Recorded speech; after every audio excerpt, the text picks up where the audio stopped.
For attending. First item on our agenda, just opening up the Town Council's meeting, is apologies for absence. I have received a formal apology for absence from Councillor Dave Logan, so I'd like that noted, please. And the second item is any declarations of interest pertaining to the items on the agenda. Thank you very much, that's fantastic. Oh yes, that's right. I'm amiss there, I do apologise. We should have had the public forum, so we have a member of the public forum. So are there any questions? Tracy. Tracy.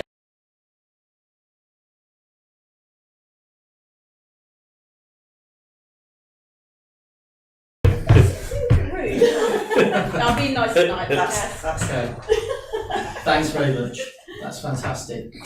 Okay, that takes us on to item number 3, which is a co-option of a Ventnor Town Councillor to Ventnor West, as you can see in your papers. And at this point, we had a recommendation to recommend the person who sat facing me now. We had 3 people who expressed an interest in the role, which was really pleasing, you know, from our community. The 3 people wanted to, you know, help support the work of Ventnor Town Council, and there was a competitive process, and the person who we deemed the most suitable person was Cassie. So the appropriate at this junction, I'm looking at my town clerk to to welcome Cassie here. Do we have to take a formal vote on this now? Yes, we do. Okay. So the paper in front of you is we've already talked about this, and the recommendation is that we formally adopt Cassie Bailey as the person to fulfil the Ventnor West award. So can I have a nomination for that, please? Okay, that's Steve Milford, seconded by Jim. Yeah. And can I have a show of hands, please? That's absolutely. Oh, you're in. Okay. It might not be. At that point, we'd like to welcome you to the table, Cassie. You're supposed to be reluctant. It's like the speaker in the house. You get dragged to the chair. Thank you very much. What did you say earlier? I know, that's very Thank you. Take that home and get it framed. Should I take a photo before I go home? Okay, can you sign this, please? Thank you. There's always a catch. Oh, what's there? Yeah. Let's see. Just look for the small print. Yeah.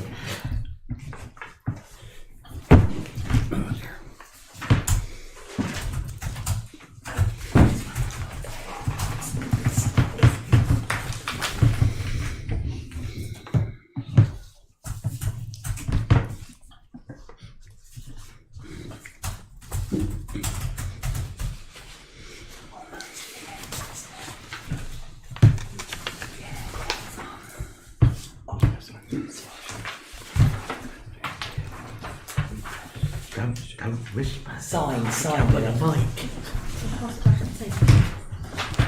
Thank you. Yeah. Thank you.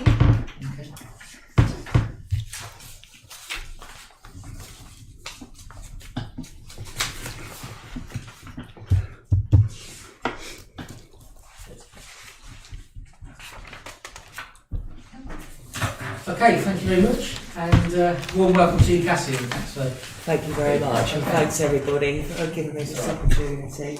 That's our pleasure. Okay, so item number 4 is the co-option policy. So a little bit of background on this. Ventnor Town Council did have a policy on co-option, but it wasn't quite fit for purpose. So we discussed it in the HR working group committee, and Ian's done the bulk of the work here. He found another policy that was suitable, and we've all had input into this. There was a few adjustments that I actually made, and then further to that, to the committee meeting, Ian also made some adjustments. But the policy is in front of you. We think it does what it should do. We think it fulfils all the criteria going forward. I mean, hopefully in the future we won't need to use this policy too much, and that we'll have a clambering of people trying to get elected to serve on Ventnor Town Council, but we do have to have this policy as a provision. Did you want to say anything further on that at all, Ian? No, I should just say for disclosure that unlike many of the policy documents that we've discussed this up, I've actually written this from scratch. So, although I've reviewed and taken input from other councils' policies, this doesn't reflect what other councils do. And the main reason for that is that the way Ventnor has handled co-option since at least 2015, it is somewhat different from both the previous policy we had, which I think was dated in 2012, and the way most other councils work. And it's important members are aware of that. Most parish and town councils, when there's a co-option, actually have a step in the process where all members are involved in the formal process. In fact, some of them actually have the interview at the council meeting in front of the public, which is an unusual way of doing things. But Ventnor hasn't been doing things that way for some time. We've tended to rely on a panel of members to come up with a recommendation. So what this policy does essentially is write up what we've been doing, rather than our previous policy, which we hadn't been following. And I've also taken the opportunity to include some specifics on timescales, because this co-option has drifted for longer than I think it should have done. And so there are requirements in here to advertise vacancies within 1 month of hearing about the need for a co-option, and there are other time limits, particularly in the advertisement and interview section. And otherwise it reflects what we have done this time, with one addition which we made at the last HR committee meeting at the top of page 4. This time we had the informal meeting to discuss the outcome from the panel, and members were all entirely happy with the report back from the panel. But the wording at the top of page 4 does provide for the circumstance where other members aren't happy with the recommendation of the panel, and does allow for additional steps in the process if there's any doubt about a co-option, which might, for example, be a second interview, or indeed an opportunity for all councillors to meet the candidate.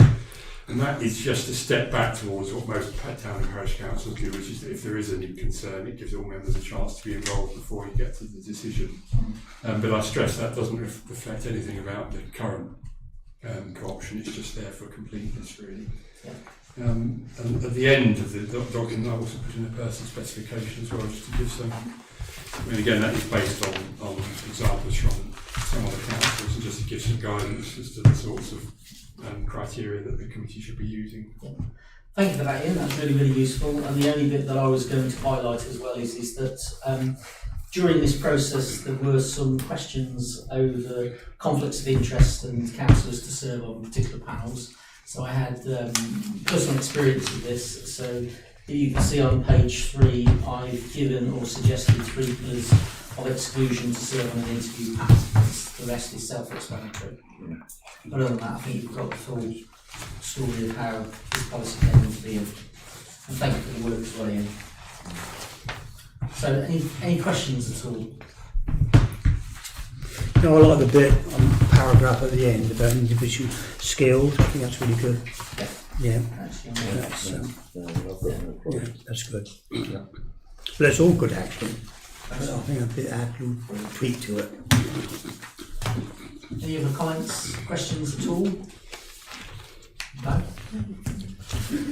Okay then, well it just remains for me to say, can I have a proposer to adopt this policy? So Steph Toogood and seconder Mark Jeffers. And can I see a show of hands please? That's unanimous.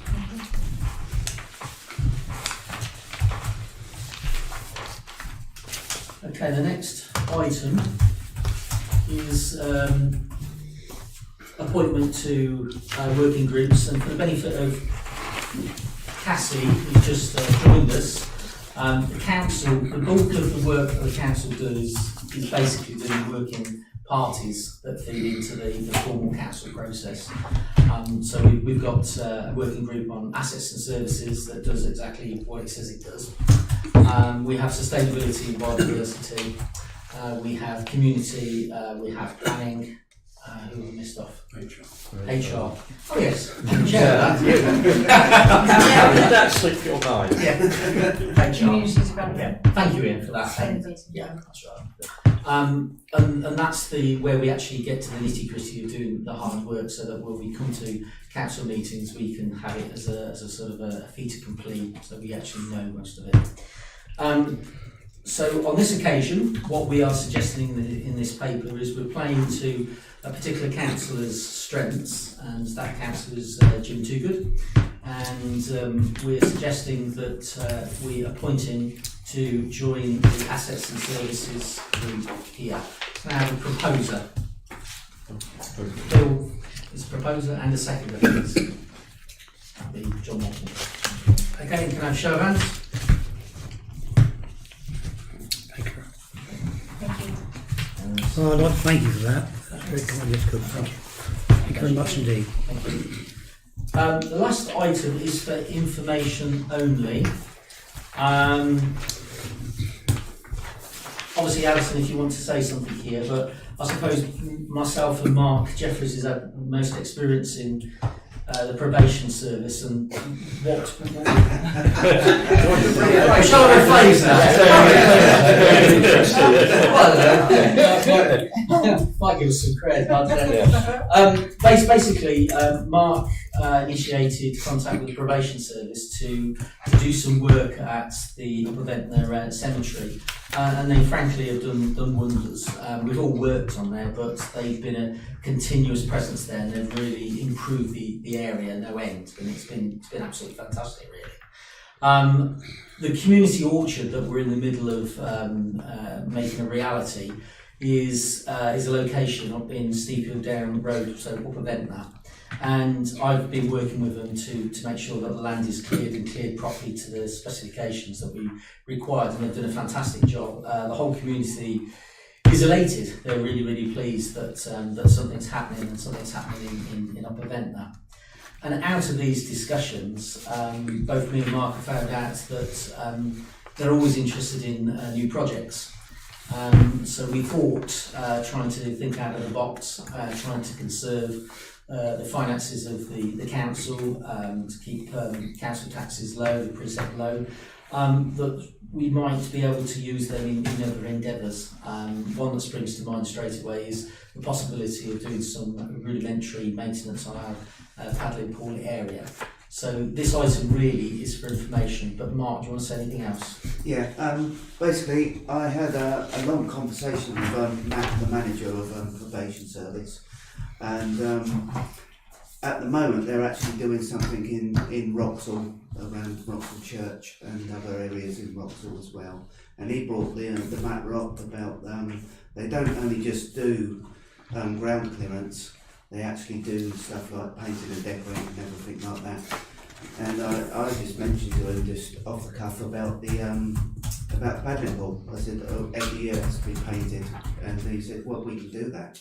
So I said, well, I'll bring it up with the mayor, and then we'll propose it at a meeting. So that's basically it. And there are probably other areas we can discuss with them as well.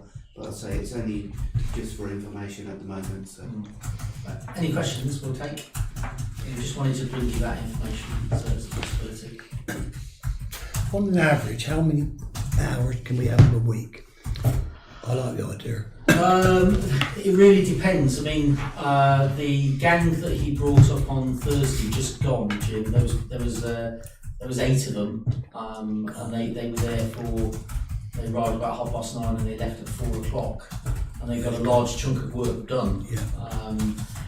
The previous, he had 6 there, so it does depend on how many he's actually got. So Yeah. I couldn't give you a specific on hours, but it is free labour, and they are demonstrating that they're putting something back into community. So I think it's a win-win. Yeah, it's a really good thing. And I personally made it the effort to go and actually talk to the guys that are actually doing the work, and You know, they're happy to do it. Yeah, it's good, isn't it? Yeah, it is. It is a win-win, isn't it? Yeah, it is. Definitely. Yeah, absolutely.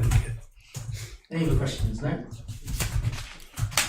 Okay, if there's no further questions, thank you for attending this extraordinary meeting of the council, and that's